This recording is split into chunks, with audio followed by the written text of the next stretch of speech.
Guys, I invented something. So it's called a spring compressor. I didn't know, but I chose that name. So this is what it does.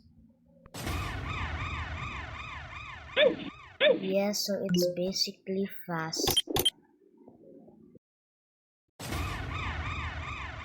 As you can see, I can go 300 or 600 speed right now. And if you add more springs, it's gonna be faster.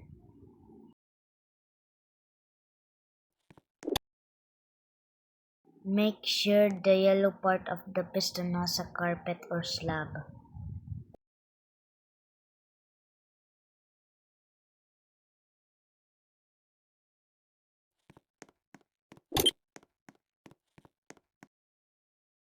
You can actually make them rockets, but literally I don't know.